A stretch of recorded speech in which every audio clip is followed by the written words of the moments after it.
Welcome to the CEO Project Podcast, where Jim Schleckser, author of the best-selling book, Great CEOs Are Lazy, and the founder of the CEO Project, provides ideas and tools to help CEOs of mid to large-sized companies grow and optimize their businesses. Now, let's get started with the show. Welcome, everybody, to another CEO Project Podcast, and welcome to 2025. Congratulations, you made it. Some of us thought we might not make it to this year, but I guess we're going to. And it looks like it's going to be an exciting one on a lot of different aspects. But we're going to kick our year off with a guest. We have Olina Glindevi. She is the Visual Agile Coach. She helps organizations leverage the power of visuals for improved communication, engagement, and value delivery. She has experience in agile roles, agile coach, RTE, and a Scrum master. She's also got that creative side of her brain, which is a little bit unusual. And she helps people increase their engagement through visual techniques, using both the technical tools and the visual techniques. And she created this idea of Visual Agile, and she coaches people through that process from the beginning to the end of the process. And she's going to share with us some of her insights and learnings about how to make organizations more effective and productive and aligned. Olina, welcome. Thank you so much for an intro. Thank you so much. Yeah, well, and Alina's calling in from Stockholm. So, for those that are watching on YouTube, you'll see it's all dark, but she has imagine a lovely snowscaped scene behind her. That's what you're supposed to see. So how did you get into this area of agile? I mean, it's been around for a couple of decades now. I deployed it in some prior organizations, and it really has become the way we develop at least software, but it hasn't necessarily deployed more broadly. So what brought you to this space? I was working as a product manager within IT for a couple of years, and in one of my roles, I was given the dual role to be both product manager and a Scrum master. And I think that's when I learned about Agile in general and what it was and the difference between product management and Agile and so on. So that's that's maybe 15 years ago or so. Nice. So, I mean, obviously there's a product management element within Agile, and then the very scoping of the project comes from product management. But for those that aren't familiar with what Agile is as a development methodology, maybe you could give us the basics of what Agile is. Oh, well, it's basically, for me, the first thing, I know there's different ways of explaining Agile to different people, but to me, it was really another way of working and empowering people within teams instead of calculating people as resources. Like that was the main thing for me that was so interesting. It was really a way to empower people to do better work and creating more value together. But it's basically, Agile is basically about creating the right stuff and market that as fast as possible, I'd say. Right. So, for those that haven't been exposed, this is where sort of minimum viable product comes out. And this is a highly iterative approach to development. In other words, very modularized, using stories effectively, and first build the testing scope for the module, then build the module, right? So if it has certain ins and outs, let's make sure we can test and verify the ins and outs. Then you build the module that does the ins and outs, which feels a little backward, but most people forget testing as a fundamental element of what they build. The cool thing about it is because it's very modular, you're not building the God box. You have an ability to modify as you get feedback from your customers. I think that's a really super powerful, like we don't go off the path too far, right? No, exactly. And we don't release something in a big bang 2 years later. We try to iteratively create value for people. Right. And I think particularly for early stage companies, this also is time to revenue, because if I can offer a minimum viable product and charge something for it, I'm not waiting that 2 years until God comes down from the sky and it solves all your problems. And then we get revenue, you get revenue as we go, which I think is super powerful. Now, you came out of the IT space, and that's where Agile got popularized. Yeah. Where else have you seen it deployed usefully? I think I've seen quite a few HR departments starting to be curious about Agile ways of working. Okay, stop. How? Tell me about that, because that seems really interesting. Well, basically, I don't know too much about those projects that has been going on. I've just been talking to a few colleagues and so on. I've been asking, I've gotten a lot of questions from people working in those departments, but then I Yep. haven't worked there myself, so I don't know in detail. But just I see there's a rise within, particularly in HR, actually. There's a lot of questions coming from them and, Interesting. curiosity. Yep. I've seen people talk about it in the area of sort of real-time recruitment, like Mm, sort of understanding the needs of the business and matching the availability of people as close to real time as you can. So yeah. we don't have a people deficit when we need a certain capability. They're Mm, ready to go with it because they've seen it coming and they've been working with their client, right, effectively. yeah, yeah, exactly. I've seen the same thing in finance, actually. I've seen some Yeah. people fiddle around with Agile where they go, Mm, how do we close the books in 3 days? mm. And it's more of a continue as opposed to waiting to the end of the month and working like, crazy people. Yeah, They yeah, kind of work all month to get, and they just do the last little bit in the last 3 days. And you yeah, can, exactly. so we've seen that. When somebody tries to deploy Agile for the first time, Mm. because a lot of people are thinking about that. What do you see as sort of the things they should make sure they do, and maybe some things they should make sure they don't do because it's a mistake? Well, I was given, depends on if you want to try out, if you're trying out Scrum or whatever the method you're trying out, right? A good advice that I was given a few years back, like when things are starting, if you try something out, let's assume that you're trying Scrum out and things are not working out as you wanted to, just go back to do stuff by the book. Go Mm, back to the basics. That's really a really good advice that I was giving several years ago.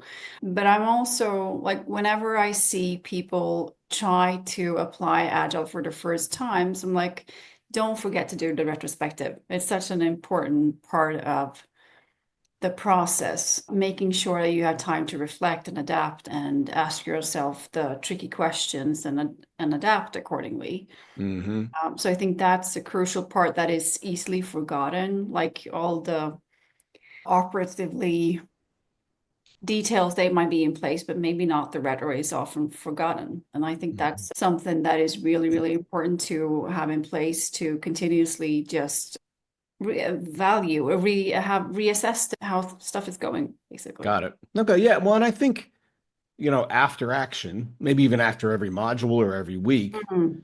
what went right, what went wrong, what needs to Yeah, change, right? I yeah, think those exactly. are good questions for any part of your business, really. Yeah, absolutely. Yeah. So what is the main domain area that you work with people? Is IT? Is it soft product development? Is it what's your main area of focus?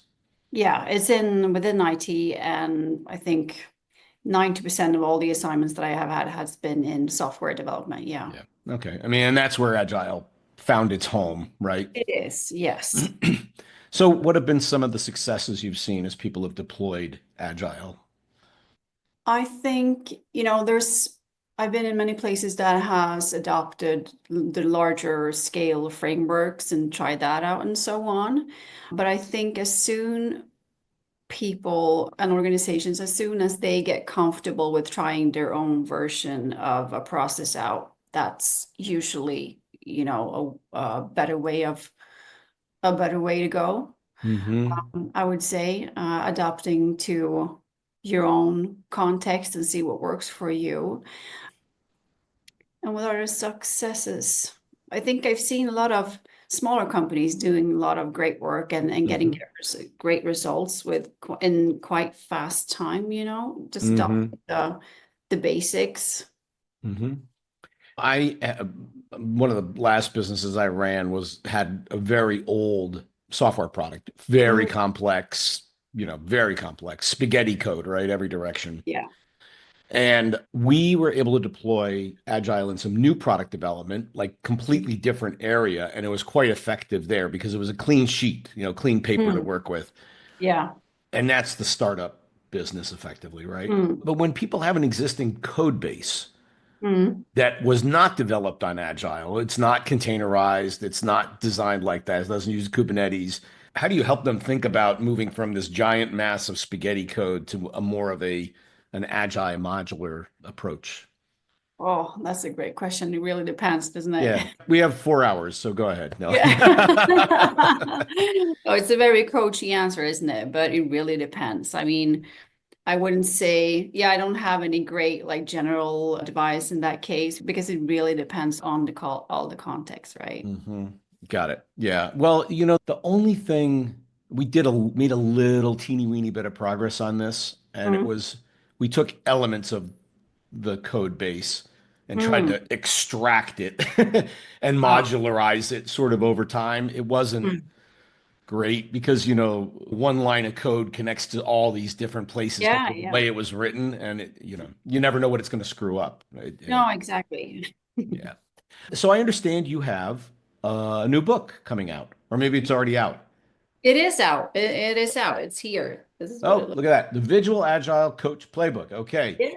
So help us understand, what's the book about? How's it going to help people?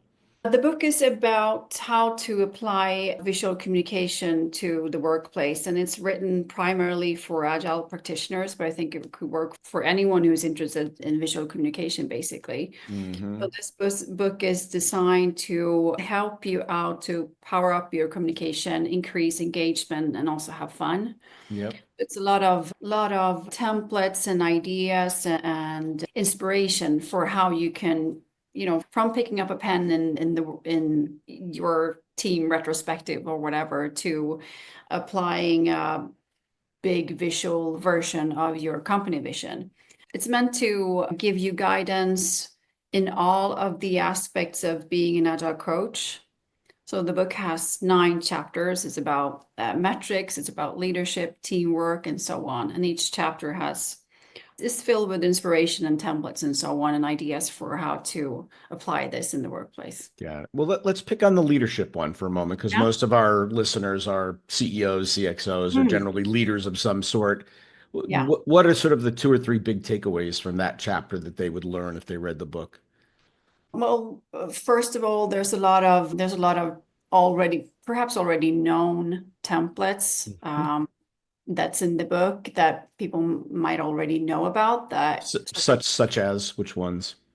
Maslow's hierarchy of needs, for Hmm example, that could be something Yep. of interest. But basically, the main takeaway, I think, is just to see how accessible this is for everyone. This is applicable for everyone in every position. hmm So hopefully, it's really inspiring for whoever reads the book to just try it out. Yeah. Okay. Awesome. There are companies that do this at the highest level where they'll actually put an artist and an MBA, sort of that combination, in with an executive team, Yeah. listen to their conversation around the current state, future state, and then literally draw a map of Hmm. where you are and where you're going as a way to communicate it. And so Yeah. I'm fully supportive. It's a remarkably effective technique. Yes. My problem is that Hmm. when I try to draw, it looks like a kindergartner failed the drawing test. It's so horrible. How do you do this if you're just not good at, making those perfect graphics to help people understand? How do you get at that?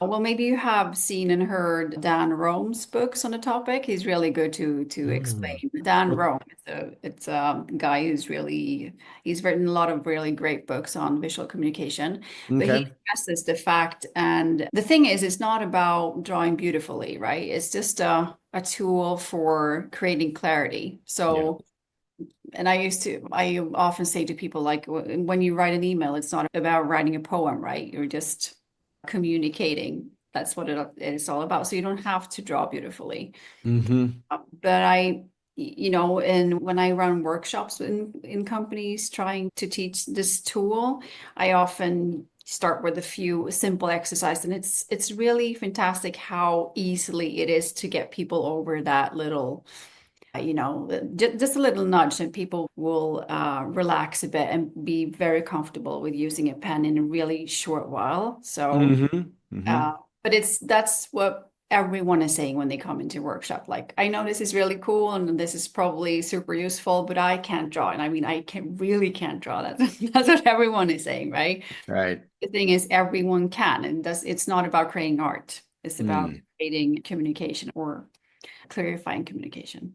Interesting. We had a woman that came and spoke at one of our conferences, Neen James, Oh, out of the US, and she has this idea of conceptual models, mm, which honestly are just a bunch of collections of different shapes together that can mm, represent things.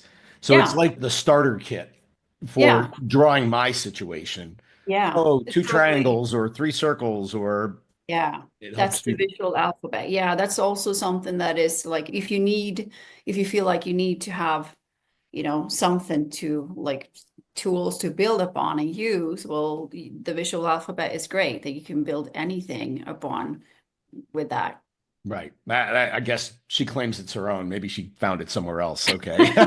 Neen, you've been busted. Oh no. Well, that's good. And then let's say that an executive team builds a visual representation of the strategy. Here's Yeah, where we're going. yeah, How have you seen them effectively communicate that into the organization? It's a tool. How yeah. do they use that tool to get the answer they want, to align people? What do they do that you've seen work? The thing is, I have seen quite few who has actually done that. Most people Mm, are, or most organizations are still stuck in text heavy yeah. transformation presentations and so on.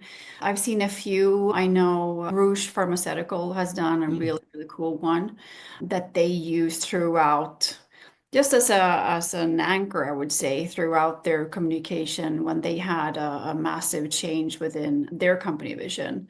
And it's just having that anchor when you're going through a transformation of any kind and you need to communicate consistently, just having something to anchor that to is really, really super powerful. interesting. I think the other reason why people find this hard is Mm. simplifying the situation to a picture Yeah, is it takes a lot of thinking. it does. Yeah, it Um, does. it's the old line, if I had more time, I would have written you a shorter letter. This is the ultimate example. Give me one picture that represents your world. Yeah, yeah, exactly. But that's also the beauty of it. Like if you're forced to boil stuff down, you will need to. Like if you only have one piece of paper, you can't fit everything on there, and everything will not be able to be equally important. So it's Yeah. really a good exercise in finding the core of stuff as well. Mm. And that must be the hard thing for people. Like, okay, this stays. And this probably should go overboard, but I Yeah, really don't want to throw it overboard. They keep wanting to keep it in there for the details, yeah. but maybe they lose the point if they keep the details. No? Yeah, I mean, I've seen versions that are like super detailed that you can really scroll into super small detail Mm. into. I think the power lies in when you can create something that you can get an understanding from just one page a glance, when you can get an understanding of where you're heading from one page, where you don't have to scroll in or zoom in on it. I think that's more powerful, but Yeah. yeah, depends on the situation, right? Yeah, absolutely. That's very cool. And have you seen any cultural differences in this, or is this one of the benefits that it's a tool that cuts across cultures? How have you, I mean, I know you're in Sweden, right? So you've got the Hmm. Scandinavian universe view. Hmm. How does it translate to other cultures? I think what I see when I talk to people directly, everyone is, no matter if I talk to people in India or in the States or in Italy or wherever, people are equally curious and excited about using this. But then there might be cultural differences in how, some organizations, some cultures may view this still as a little bit too playful. Mm, There are certainly organizations in Sweden as well where, if things are too playful, it might be seen as not serious enough. yeah, yeah, I think that's something that we still have to battle a bit, some organizations at least. yeah. Yeah, there's a joke about the Swedish professor. He Mm, comes to the US and works for 3 years, goes back to Sweden. Years later, a colleague of his, very, very close colleague of his, comes to see him in Sweden.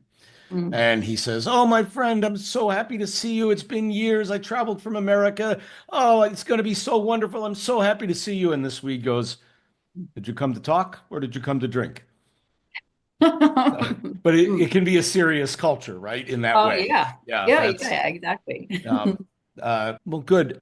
Are there any tools that you recommend besides a pen and a piece of paper for people to Mhm. use to do this and make it easier for them? For example, is AI helpful in this area? I think there's certainly a portion of AI fatigue, when it comes to generating images. Yeah. I mean, if you're a regular on LinkedIn, I bet you've seen some AI generated pictures, right? And I think there's some fatigue from that actually.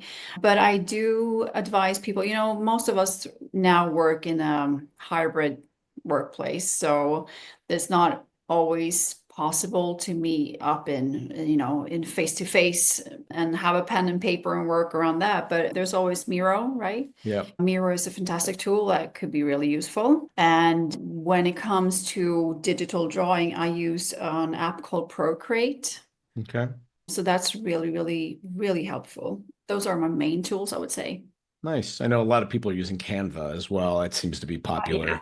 Yeah. Yeah, exactly. But it's just, yeah, for creating materials, that's super awesome as well. Yeah. Awesome. That's great. I made me laugh with the AI generated. I have a friend who has a bulldog Ah. and she uses AI to create art. Mhm. It's a bulldog riding a unicorn I'm like, stop, just please stop, right? Yeah. But she loves her bulldog. So, Ah. awesome. Well, Olina, if people want to engage you or get more of you, well, first of all, where can they buy the book? Let's start with that. Ah. Yeah, you can get it on Amazon. That's Beautiful. probably the easiest way. All Yeah. right. All English speaking countries. Yes. Awesome. Perfect. And the name again, remind us.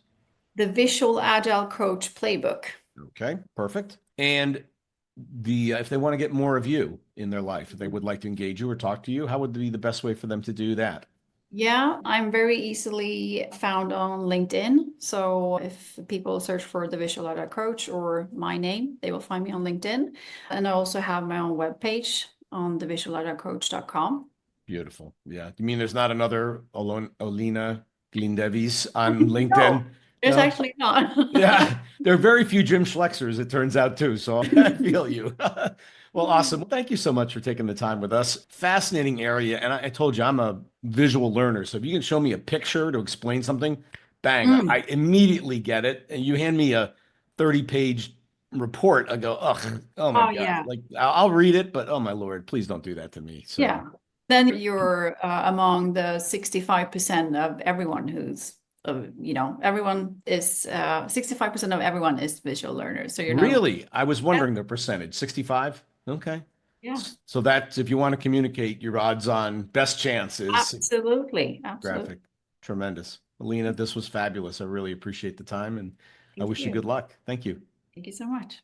And we'll see you all next time on the CEO Project Podcast. Thanks for joining us. Thanks for listening to the CEO Project Podcast. We'll see you next time. Be sure to subscribe to get all the future episodes and check out our website, www.theceoproject.com.